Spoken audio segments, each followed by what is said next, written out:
Faraz, thank you for being here. How's life? It's a pleasure. It's wonderful, exciting. So what made you become an entrepreneur in the tech industry and one of the hardest ones, semiconductors?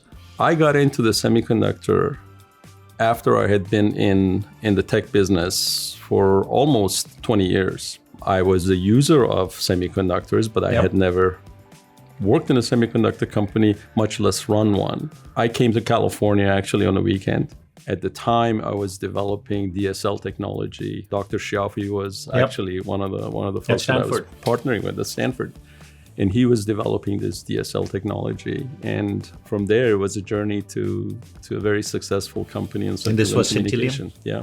And to an IPO, right? To an IPO. We took the company from opening the door to go on IPO in about almost exactly 3 years. Wow. Which I think it's a record still for a semi company to go from inception to... Amazing.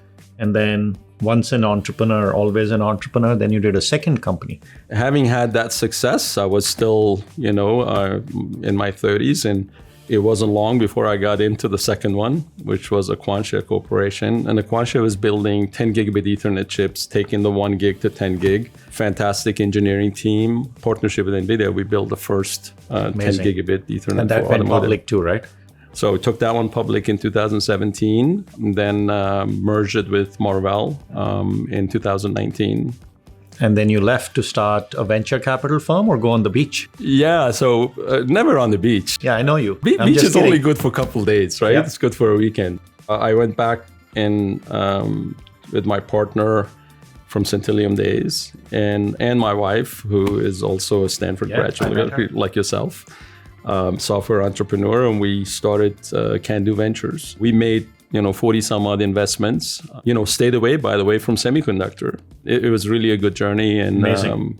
And I learned a lot. So switching gears, right? Like two successful companies, IPOs, acquisitions, seed stage, venture capital, back to an entrepreneur. What happened? So if you look at my 40-year career, I have changed field within the tech industry several times. Even at Bell Labs, I had a career at Bell Labs for 10 years, but I went from building the first optical system to what's now known as cable modems. Wow. Right? Didn't know that. And then I went to Fujitsu and built network optical access systems in DSL, and so on and so forth. So change for me is really, when I reflect back on my career, it just comes naturally. So talking to these entrepreneurs, I learned a lot about Gen AI and where this thing was heading. I reflected back on my own challenges as a CEO and founder of a semiconductor company, and the light bulb went on. What if I could combine these two fantastic elements of the knowledge base that I had? Can I actually effectuate a change in the industry where we're not just marginally or incrementally improving how semiconductors work, but actually turn it upside down, make a whole new paradigm, a whole new curve of growth for semiconductor industry. Amazing. And that was the genesis, right? The genesis, yeah. What is this new company, Cognichip, about, right? Like, what's the big aha that made you jump back in? In the last 3 decades, we have grown the industry as we have grown the engineering base, the talent that designs these chips. Yep. What if I took the compute paradigm and using generative AI, I could get to a point of artificial chip intelligence, similar to what other companies are doing, AGI. Yep. Right? Or they're doing it in software engineering. Exactly. Now what I can do, if I can train these models to actually be prolific designers, I can actually bend the growth curve of the industry, and I can change the way semiconductors are designed. Now we don't have to wait 5 years for the chip to come out. Yep. We can cut the time that you could do a chip. Which is a big deal. Exactly. Reduce the time, reduce the amount of investment per chip, which makes semiconductors actually more investable. What I'm hearing is it's no longer about EDA software. Those tools exist. You're going to use Gen AI to create AI-based chip engineers building a foundational model. And the play is going to be, how does this AI-based manifestation appear in the form of teammates for semiconductor engineers, collaborate with them to change the way semiconductor industry is built, because there's shortage of talent. A lot of people are not studying EE.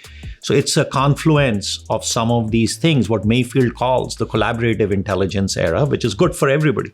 Absolutely. And to think about it, beyond the limitation of resources of engineers, electrical engineers, is the breadth of expertise that you need to do a chip, right?